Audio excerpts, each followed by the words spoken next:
as we come to the end of January, I know this is February 1st, but we're coming out of International Child-Centered Divorce Month. I wanted to have Janet Price on. So Janet was a guest on our show last year, but I wanted to bring her back, first of all, because she's the one that told me about this, and I love it. And this is one of her big gigs, is she works with parents divorcing with children, and she has all kinds of classes and workshops and coaching. So today we have Janet Price of JP Coaching and Consulting. Welcome, Janet. Thank you, Judith. It's so great to be chatting with you again.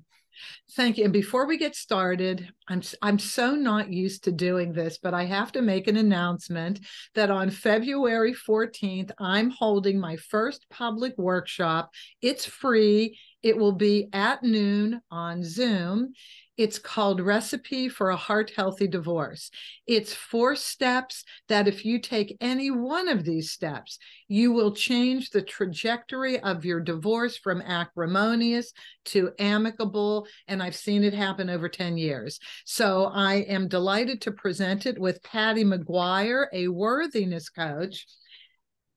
And together we're going to give you a fabulous hour. And if you can't make it, you can always record it. It's available. So you can send me your email addresses through this website, theamicableddivorceexpert.com. Go through SpeakerPipe and it'll come right to me. Okay. Had to get that out. I'm for sure going to try to calendar and be on there. If not, I am hearing it, Judith. So cool. It is just, I love this so much. It's a combination of things I've learned from my own clients going through divorce and observations I've made, plus a lot of professionals. 4 steps, completely easy, will change your life. Now, Janet, you're going to change everybody's lives who are co-parents, because this is super, super important. You sent me this wonderful announcement that was chock full of information. The very first thing I want to ask is, what does being child-centered look like? So when one says child-centered, I'm imagining for many people, they think asking the child what they want and bringing that into the divorce. And that is not at all what being child-centered is about. Being child-centered is imagining how children are experiencing the process of divorce and understanding that children too, everyone in the family unit of a divorce will go through a grieving process, and that includes the children. And so child-centered is understanding that children will go and experience all the same emotions of the divorce grief cycle that all the parents will, and understanding they are people. They're not just children. They are real people with real feelings, just like you, and paying attention to how their experience in the divorce and beyond will be. So that's essentially child-centered. I have never heard it explained that well. That was great. Several things in there. First of all, they're people too. They go through grieving. And I know parents say, listen, I don't want to disrupt their lives. If we don't have to move, I would love to stay here. And that's all great. That's wonderful consideration. But it's that daily grind of communicating with the other parent. Isn't that where the issues are, is the children watching their parents communicate with each other and then communicate with them? Well, it's definitely one of the biggest pain points, where children start to feel stuck in the middle or pulled, is when they are seeing or hearing or even noticing on one or the other parent body language that seems like conflict. Our children are like the best detectives in the planet. I mean, they can observe anything about us before we think we may be really hiding it, but they know way better than we do. They sense it intuitively. And so, yes, definitely, that when our emotions come out anywhere around the children, that's a big portion. The other part about it, though, is when children, so as children age, the amount for their life of distance that they can be in one house or the other house and still stay connected to their parents, as well as their own life, shifts. So for a high school student with all these bags and all this stuff and all this gear, going back and forth every other day might not be as child-centered as sitting down and asking, hey, we understand that you've got a very busy life. And so what might be the most convenient for you to be able to spend time with both of us, whether you do that together or separately, and help them see that we're seeing their life and we're helping them. It's not that they get to make the decision.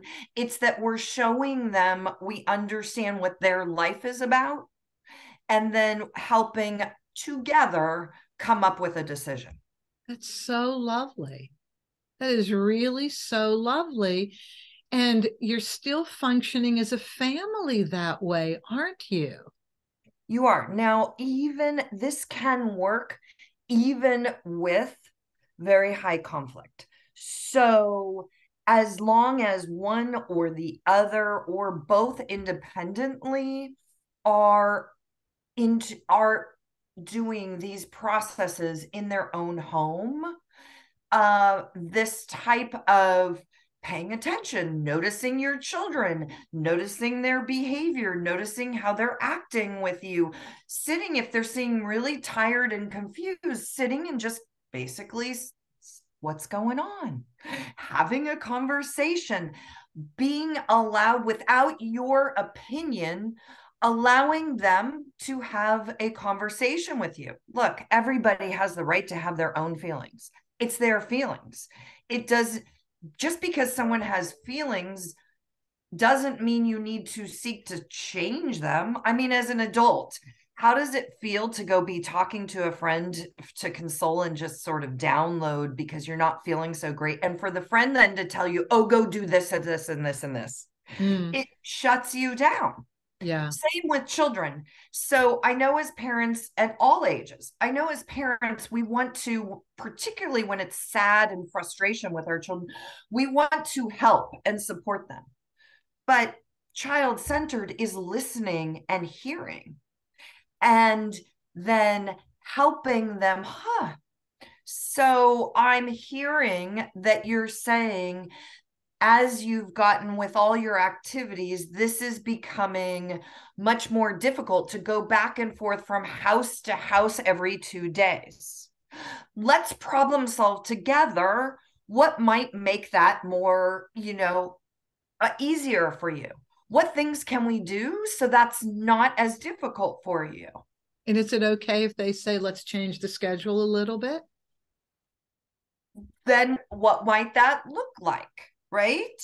Then so inviting them, this is older children where you can say, problem solve with them. The younger children, it would be a little bit of a different situation of how you might walk through this conversation. But is it okay to ask them ends up being a little bit about your dynamics. So if your dynamics is a place where you could then go back with your co-parent and have that kind of conversation, maybe even the family, like you talked about, Judith, together. Yes. If it's a really high conflict, then I would be cautious about offering, or I would be very careful in how you think about entering that conversation, thinking, because the result may be, in order to make that change, you might end up back in court to ask for that change. Is that something you want? Is that something that was more? So your dynamic is very particular. However, even in the highest conflict, staying out of court, you can problem solve yourself and your child, and you can help your child walk through ways to help them be, even just as you said. So your child, let's just say it's high school, and you problem solve, and your child says, well, yes, I could do that and keep half my stuff, keep 2 sets of clothes, so that would be easier. Or yes, it would be easier if maybe I transitioned on Thursdays because of this practice and all that. Well, how do you think I'm a woman, so how do you think your father would deal if you spoke to them about that? Right? Okay. So Yes. then you help walk through, and then I don't know, well, let's practice how you might be able to just describe those feelings and have that conversation with your father, right? So you can help your children advocate for themselves, for their needs. Okay, that sounds great. I love that. Now, you and I have talked in the past on and off camera, so to speak. And my biggest concern always that I like to ask people who work with parents and children like yourself is this: how can a parent be child-centered, child-focused if they're mired in their own torment and sadness and are trying to get through their own emotional divorce, so to speak? How do they accommodate their children? Actually, that's really interesting. So let's take it a step back when you said emotional divorce. And I had mentioned it also. The divorce grief cycle is the same grief cycle that one goes through when they lose a loved one. So the difference is that somehow over time, our brain can rather rationalize that the person we lost is no longer with us. So somehow we are able to move through the cycles of denial and anger and negotiation and depression and acceptance, maybe not exactly in that circle, but a little more cleanly. When one divorces, and most particular when children are involved, you're going to be working with your co-parent for the rest of your life. I'm not kidding you. Let's rest of your life, not just till they're 18, but really you will be in that person's life for the rest of your life. And so those, like you mentioned, those emotions and the emotional divorce is when someone is stuck in one of those phases, and it can be right now, and it's acceptable that everybody's going to have to go through and experience many of these things.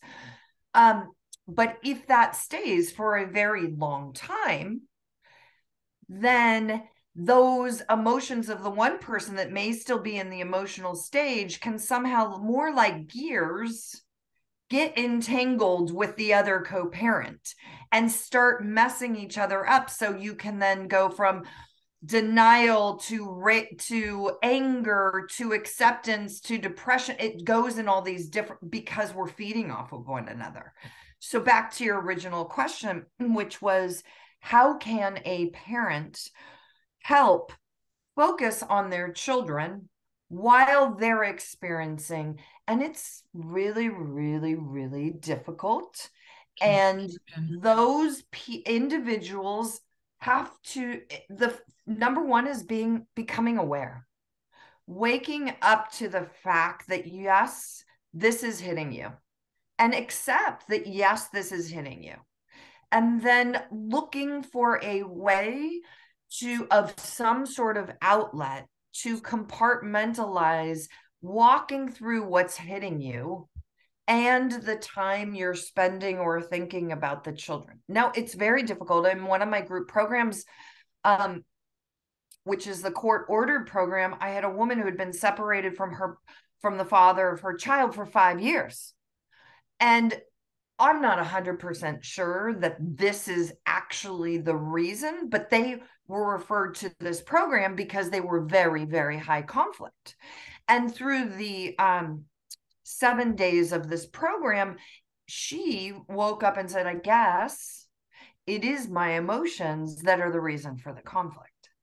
So places Wow. that she still wanted to know. She wanted the answer. Why did you leave us? Why was I not good enough? And so you could see through all of the days how that overshadowed her thinking and her thought process in every single part of her day. Yes, I can see that, of course. And so she was unable to do what I described, which was be cognizant. And this program helped her say, oh, wow. So now 5 years later, she said, oh, wow, I can see my emotions are clouding everything else. So back to your question, originally just noticing, accepting and noticing it's okay. Yes, and this wouldn't have happened, though, I'm going to guess, unless she was in one of your programs or got help from somewhere. That is why I really think parents need help. They need somebody from the outside. You need a mirror of self-reflection, but you can't hold it up to yourself. You're just so enmeshed in your sadness and the shock. I mean, even if you know you didn't have a great marriage, it's still shocking when the end comes and you have to deal with it, isn't it? I mean, even if you are the one that chose the divorce, you're grieving the loss of the intact family as you knew it for all of those years.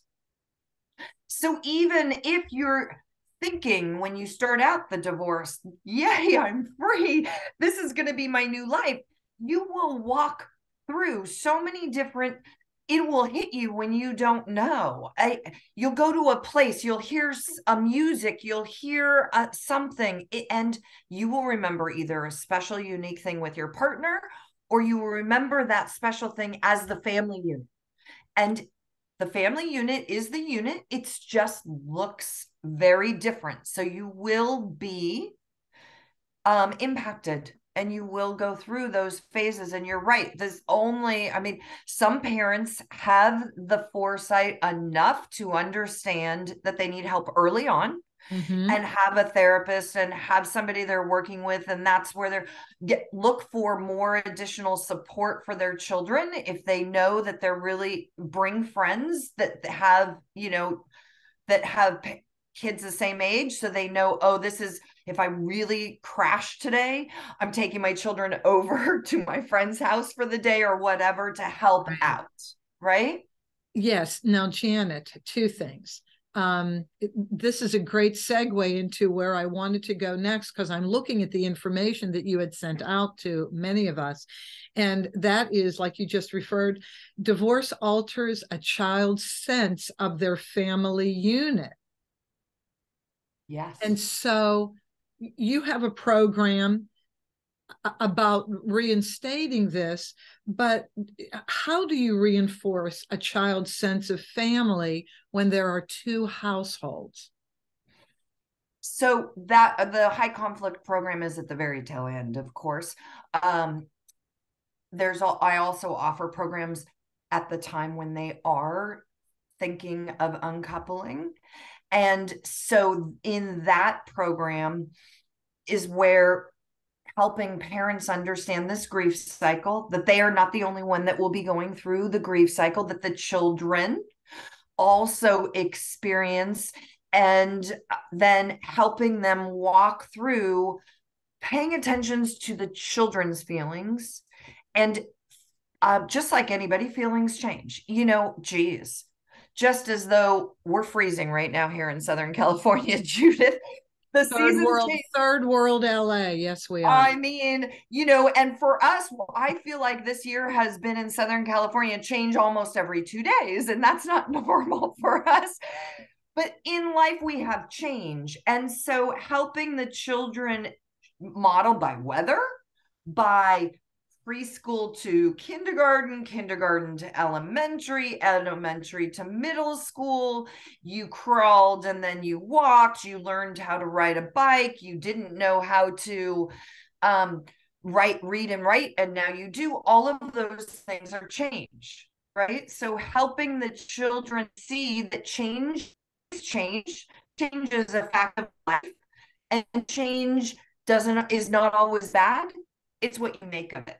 So helping, that's one key element to talk with the children about. And the other key element is the feelings. Everybody has the right to their own feelings, no matter, and feelings also change. I could be so angry or frustrated at myself because I don't know, I got in a car accident. And over time, then I learned that, geez, I really wish I hadn't done that, but feelings also change.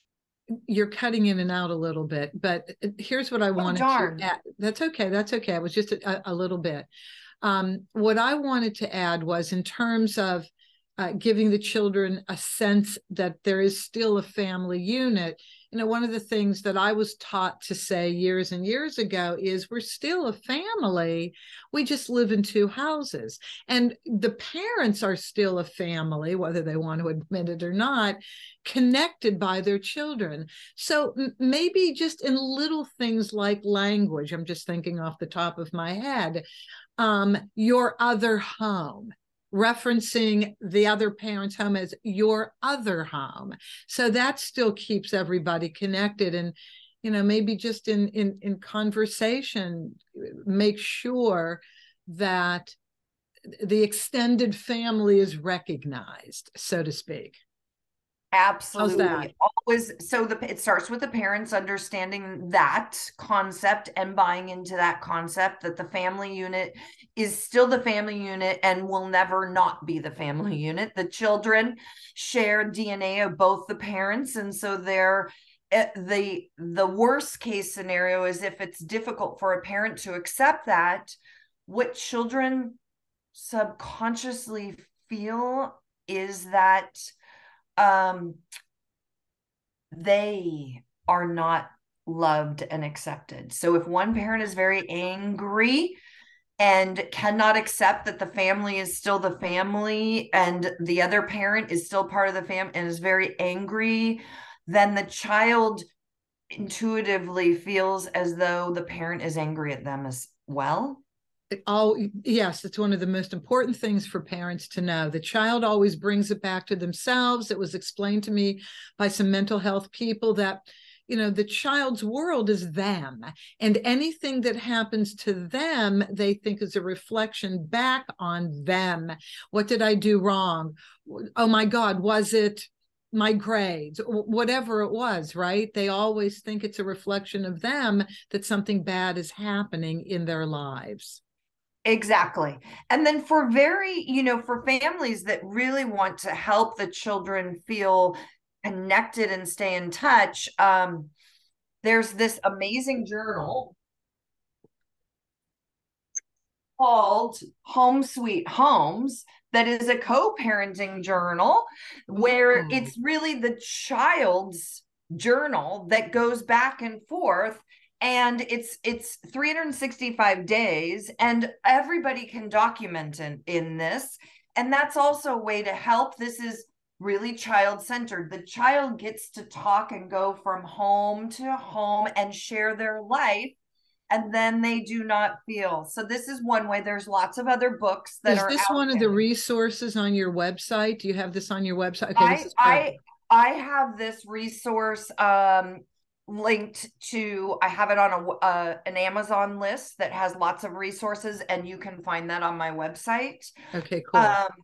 So there's lots of books for the initial time when you're having the discussion with the children, what you can do to help your children really understand that the family's a family. We're just going to be living in two homes.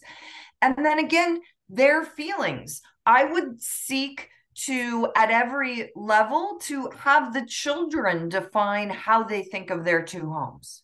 Do they call it mom's home and dad's home? So then if I'm dad, then at mom's home or at dad's home, not your other home. So I would seek for allowing the children to define how they want to call it and then reinforcing it. So providing the space to help them walk through so it feels comfortable. So it's free to talk about everything new, what's good, what's bad, what they miss. All of those things are normal. It's a normal part of change. That's really great. And I love that journal. That's wonderful. Um, in terms of um, in terms of laying the foundation for your children for the future, divorce is an excellent opportunity to teach them about conflict resolution and how you still have to get along with people that you may argue with. But there's another point that was on this list of really important points that you sent out, sorry, and that was your trauma in divorce can be transferred on to your children, and they can carry that trauma with them, and it can come up when they go to have their own intimate interpersonal relationships and can end up in divorce. Can you speak to that for a second, please? Yes, I mean that's the generational impact of divorce trauma. And really when that occurs when the divorce and the co-parenting situation continue the conflict. So the conflict in the household was then continued after in the co-parenting, and the children are learning that it's not okay to love and be loved by both of their parents. And or they're learning additional things about each of their parents now that maybe they were protected slightly before in the intact family, and now they're having more of a one-on-one experience. And so the important thing that we as parents can do, it more than anything else, is to teach our children how to problem solve on their own. That is one of the best skills for them for their future life. So we can take whatever our opportunity is, and if we're able to show them that there's lots of paths, and yeah, this is not very good right now, and so let's get a plan to walk through and model a healthy way of moving through the change, or a healthy way of solving a problem, versus maybe using a coping mechanism of, some of the bad habits that people have as a coping mechanism. Yeah. We will model for our children a healthy way to process through difficult situations. And then they will watch that. So when you have maybe you have two parents, and you have one parent who's modeling more healthy ways of walking through a trying time, and another parent who's not, the children then watch both. And it is known that children develop their opinion about both. And it does not mean, which I would love all parents to understand, does not mean that just because maybe there's unhealthy behaviors with one parent or the other, or a little bit, that the children will also grow up to have those unhealthy behaviors. As long as there is strong role models in place that teaches them another way, the likelihood is they will see the successfulness of the healthy way, and they will follow. I'm so happy that you mentioned that, because, there's always a struggle when you have a parent that wants the kids to go to bed at a certain time, not ridiculously early, like 7 o'clock, but 8:39, whatever. And, not be on video games a lot, eat healthy, all those good things, right?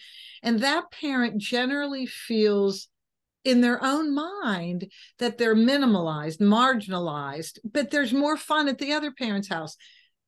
I think you're right. The kids get that the healthy way in the long run is the best way for them, because they feel better when they get up in the morning, they get better grades. And so you don't have to put the other parent down. You just keep modeling that good behavior yourself. And I think the kids will pay attention and come to their own conclusion. Here's another example of child-centered, and you can begin with these conversations very young. If that is, let's say it's eating differences in the households, then when you're in, and let's say I'm the parent that has the healthier eating rules in my household, I can sit with my child and start paying attention. how are you feeling about these? How does it make you feel?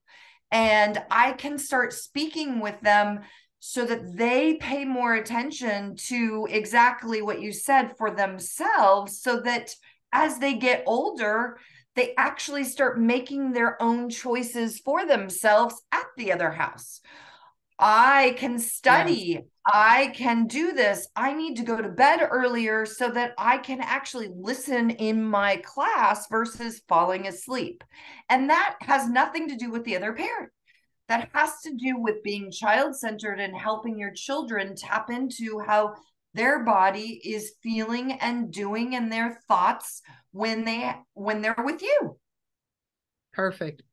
Janet, that was a perfect example. You're actually absolutely right. So to avoid the temptation, since we're talking about a food example, avoid the temptation of putting down the other parent. Oh, he or she has no idea what they're doing. They've always been a bad cook. I can't believe you went to McDonald's another time. Instead of going down that road and being child-centered, it's how did you feel? Just how did you feel the next morning in school, and how did you do on your test? And yes, so it's always about having the child express how they felt, what they think, and just tacitly providing your own good behavior examples.